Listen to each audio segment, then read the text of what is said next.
Hi, welcome to the second Halloween special for this year, 2021 if you're not sure. And I want to take another spin on some places in video games that either has that unique Halloween atmosphere, makes me uneasy, or chills me to my inner core. Because if we start to get real with each other, what makes something scary can be boiled down to three things: build-up/anticipation, monster/scary entity design, location. We're only going to tackle the third point in this list. Do keep that in mind. I've spoken about scary monsters before and you can check it out. These entries can be either a small place, an entire level, or a, in quotation marks, world. So, without further ado, it's time for some spooky places in video games.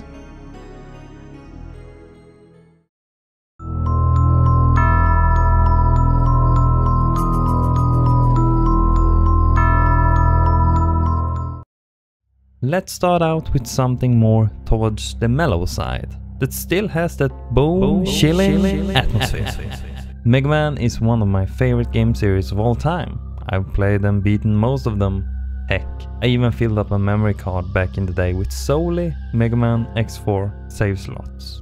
No, this isn't happening! There's no reason for me to go on. What? What am I fighting for? But we don't mention that here. Mega Man 7 has the winner if we're talking about spooky levels, and that's the Shademan stage. This vampire/classic horror inspired stage starts out in a moonlit courtyard that later leads into a castle, the Castle Dungeons, and eventually the stage's titular boss, Shademan, which is a vampire. I mean, need I say more? This orchestra of horror cliches must of course also feature zombies emerging from coffins, flying bats, and a big ass pumpkin in the bottom. Fun fact, if you hold down the B button while selecting the stage until it starts, the game will play a remix of the classic Ghosts and Goblins first stage music. But if you're a connoisseur of the finest game music art, the original soundtrack is infinitely better.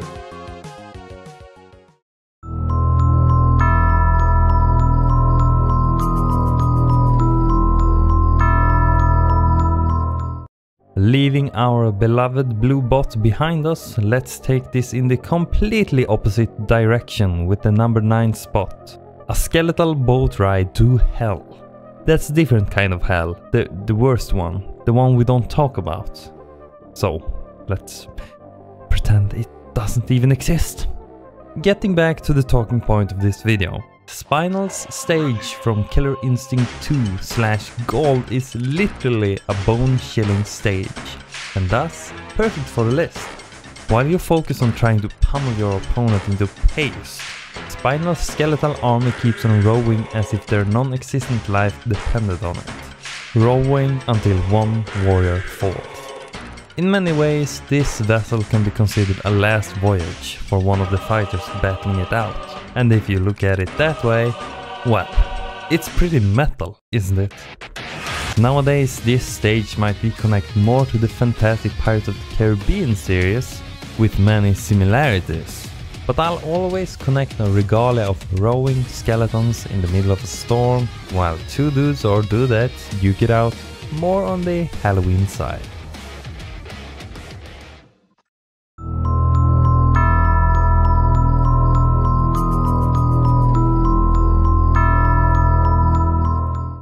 With the 8th entry, it gets tricky. We're realm shifting into another place outside our reality, where bloodthirsty, violent killers do the bidding of an almighty, malevolent being called the Entity. That's right, it's Dead by Daylight that's up. The tricky part is actually choosing between 3 very atmospheric, horror-themed levels. Haddonfield, Midwich Elementary School, and my personal favorite, Father Campbell's Chapel. Now, while I might be slightly biased, I've decided that the 8th spot goes to the classic Haddonfield from the iconic Halloween franchise. Nothing can beat the thick ambience, the location and the canonical time of year all mixed together. feeling the feeling Laurie Strode did back in 1978, but in video game format, is a match made in hell. The good hell this time. While the middle of the map is broad and open, the sides are constructed of smaller houses, backyards and basements. Being in small quarters when you hear a thumping heartbeat getting louder and louder is not a relaxing time. Haddonfield from Dead by Daylight holds the essence behind what makes a Halloween level successful.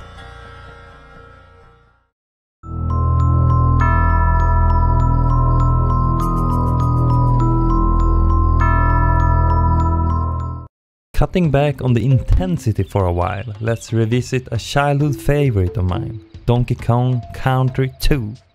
Normally, the levels in this game can be energetic, relaxing or straight up bananas. But there is a world that hosts everything a Halloween fan wants. Scary places, ghostly apparitions, an atmosphere so thick you can touch it. And that is Gloomy Gulch. GG features everything you can dream up, and although the music can clash a bit with the theme of these levels, the overall experience and design bleeds through and draws you into its world, making you forget about your outside world. It might not be scary per se, except this fella, but it aces pretty much everything else. In short, GG puts the fun in Funeral. And while I'm at it, I'd propose to officially consider DKC2 a Halloween game. Come on, it's got ghosts, a spirit-possessed cutlass, a pet spider, pirate cosplaying Kremlins, scary trees, and carnival rides with a touch of horror. This game will always be fun, and it will always be a spooky place to me.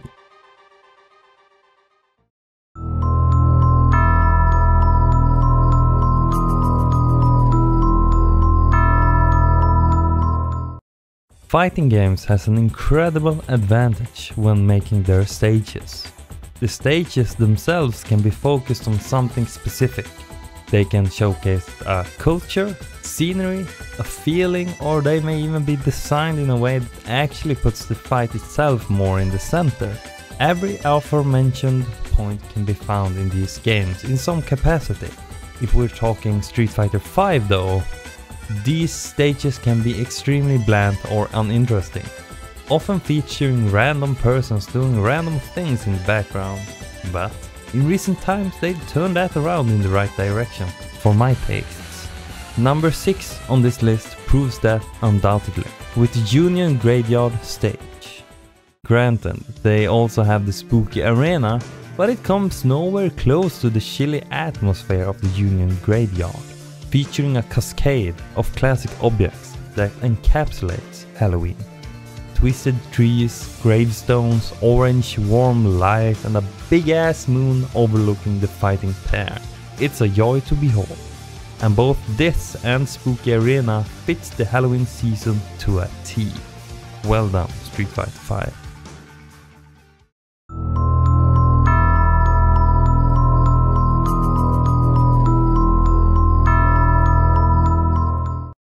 We're again halfway there.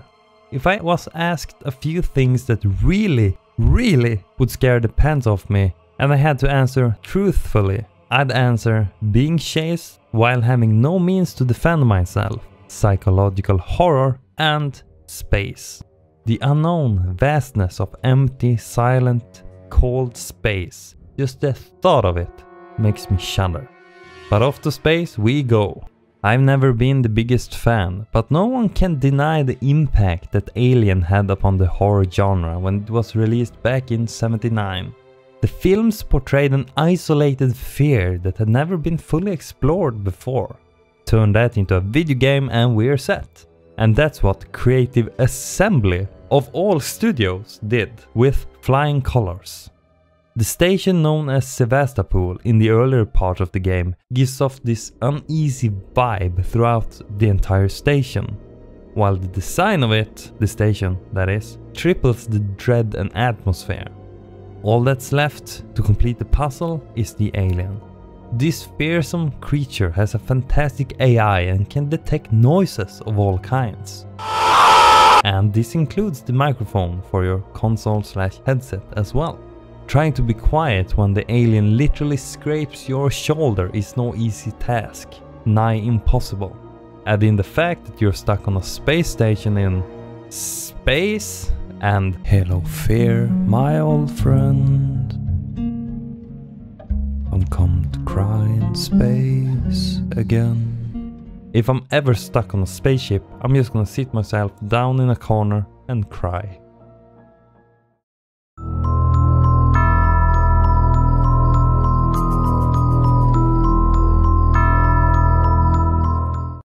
In my later years, I've started to increasingly enjoy rewatching older primetime TV shows, especially the earlier seasons. We're talking about Seinfeld, Fresh Prince of Bel-Air, How I Met Your Mother, South Park, Family Guy Season 1 through 5 and Simpsons Seasons 1 through 9. One of these stand out though, by always having a special seasonal episode, the Treehouse of Horror. And if we explore the world of video games, The Simpsons Hit and Run in particular, we find the same fantastic level. This atmospheric, trivia-filled Halloween map of Springfield is a joy to explore. Krusty's Zombie Burger, graffiti referencing the Shining Simpsons parody, one of the better episodes of the series by the way. The moving Lard Lad, among many other things. Missions are imaginative and the whole town is a perfect location for a fan of both Halloween itself, but also a true Simpsons fan. It's not a scary map to explore, and I can't say it's bone-chilling either, but it's a more relaxing way to celebrate the occasion. To this day, it's still a part of the best and most accurate licensed video games created. If you actually play the game on Halloween, it will have a custom main menu look. Now that's attention to detail.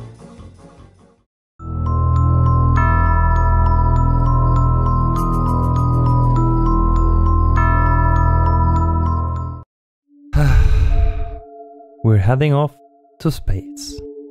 Again. Some of you may think that there isn't anything scarier than the Xenomorph from Alien. You are wrong. Back in 2015, I tried out another horror game set in space, cleverly named Dead Space. Dead Space was a valiant effort by EA Redwood Shores. They wanted to make a Resident Evil / Silent Hill focused horror game with a bigger focus on atmospheric horror and immersion, and they succeeded. Callion Space Station in Dead Space might be one of my all-time unfavorite places to be if it were ever to exist. Fast and deadly killer mutant aliens called necromorphs. Instead of popping their head off with a space gun, you need to carefully separate their limbs in order to kill them. Fun concept that makes the moments of panic much more effective, and it goes against what you're used to as well. It's got an interesting story, and the further you progress through the game, the more fucked up it becomes. The weapon system is fun to experiment with, and the game still holds up to this day fairly well. Not much else to say, the game is just a fantastic experience if you like horror, and it's certainly original in many ways. And with a remake on the horizon, you have something very scary to look forward to. Atmospheric horror in space? Think Dead Space.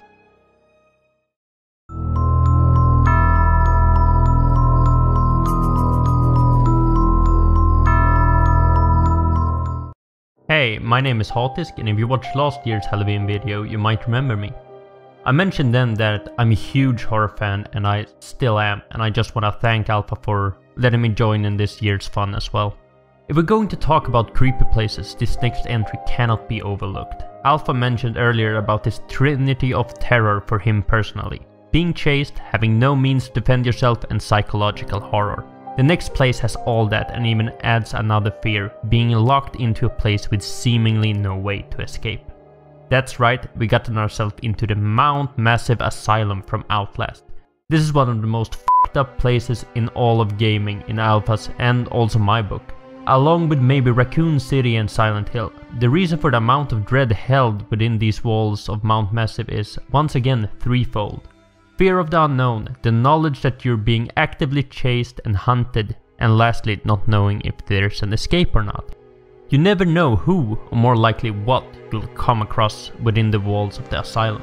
There are an extreme amount of unstable, unpredictable psychopaths, supernatural beings, and a dread that builds up throughout the game that cannot be shaken. No amount of words can explain the sheer terror of being chased while hearing the beastly Chris Walker pant right behind you, not knowing if you'll survive or not. Add the stress of the undecided means of escape and we got ourselves a recipe for a horrifying horror nightmare. Once again, I'm sidechecked by my own ambition. There are too many creepy, eerie and straight up effed up places in all these video games that they can't all be on here. At least let me have them on the honorable mentions so you can check them out for yourself if you do feel inclined. Here are 5 honorable mentions.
It seems like only yesterday I visited this place. No matter how much time passes, it's hard to forget a place like the #1 creepiest, most eerie and atmospheric horrifying level in any game. There are so many things that skeeves me about it still. But if there's one thing to remember, it's this. We don't go to Ravenholm. Once again we come across a case of contrast done right. Half-Life 2 is not a horror game. In a horror game, you expect something scary or creepy.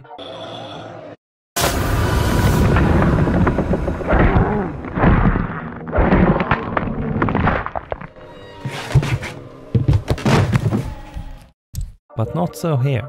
And that's why it's so successful. In comparison to the game's otherwise open spaces and battlefields, Ravenholm is an abandoned mining town with cramped spaces and tight corridors. The resources are thinner and you're forced to mostly rely on the traps that can be found here, or the gravity gun. Monster kill. The eeriness in the game can almost be physically felt during this part, and faster, scarier zombies doesn't help that feeling. Burning victims screaming for help in reverse can easily trigger some shudders, and the suddenness of it all is what makes it work so well. Many non-horror games have succeeded in doing horror the right way, Bloodborne for example. But Ravenholm from Half-Life 2 is one of the all-time greats when it comes to this, making it one of the creepiest and most bone-chilling places in all of gaming to this day. And there's the list. Although a bit late considering it's November, I enjoyed this special. I hope you enjoyed it too. It's not what I was going to do originally, but I wanted to do 2 specials this year, so look forward to more specials next year. If you liked what you saw, you can always check out my playlist with my other Halloween specials. And well, if you didn't like what you saw at all, you can leave a thumbs down. Yeah, that's up to you. Please subscribe if you like these types of videos or gameplays as well. Thank you for watching, and I hope you have a good one until next time. See ya!